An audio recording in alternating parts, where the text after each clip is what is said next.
visited home was in the summer of 2018. I flew back to St. Kitts to visit my aunts and cousins and grandmother. I'm from Domingo, California, and my family is from Portugal, specifically the Madeira Islands. Portuguese culture in my family has definitely allowed me to be more of a cook in my house. I was born in Ethiopia, but my parents are from Eritrea. When it's lunchtime, if somebody goes and visits somebody's house, it's known to bring out the food. It's our national dish. Most islands in the Caribbean have a national dish, and this just happens to be St. Kitts' national dish. Saltfish has ties to slavery. Fish was used on plantations to fertilize the crops, and oftentimes when the slaves would get hungry, they would eat the fish. And to prevent the slaves from eating the fish, the slave owners they started salting the fish. So to be able to eat the salted fish, the slaves would essentially either soak or boil the salted fish to get the salt out, and then they would season it and use that as a meal. I'm gonna make the dumplings. So basically I'm just gonna pinch off some of the dough. You can form it into any shape that you want, but I grew up on my mom making them in little discs, and then you boil it, and that's it.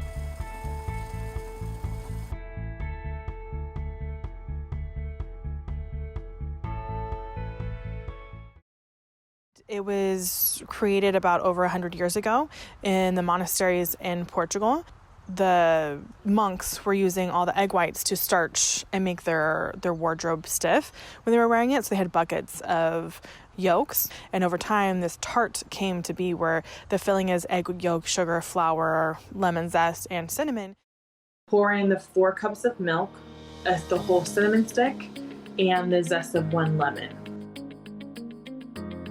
Now the milk is scalding, so now we're going to pour in the flour and sugar mixture, and you want to continually whisk until the liquid starts to thicken. So now that the custard has chilled, this is where we're going to add our egg yolks in and whisk thoroughly. Now that you've mixed those all the way through, put that to the side.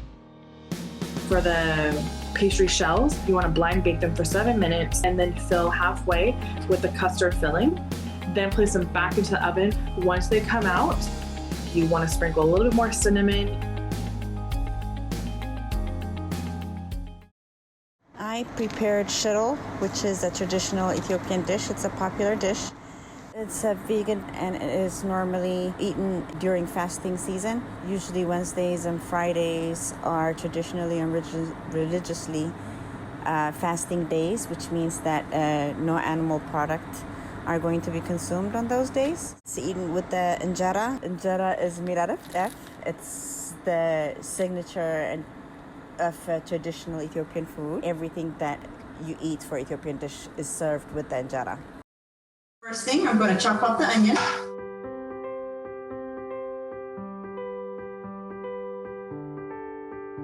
Next is the ginger and the garlic that I'm going to dump in here.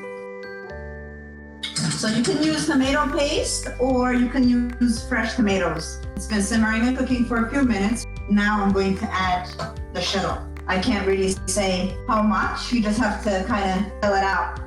After you get it into the consistency that you want, cover it and you're going to let it boil. Now our shiro is done. This is what it looks like. And I have my plate here with the injera. It's soft, it's spongy, it's very easy to grab your sauce because it kind of, folds easily.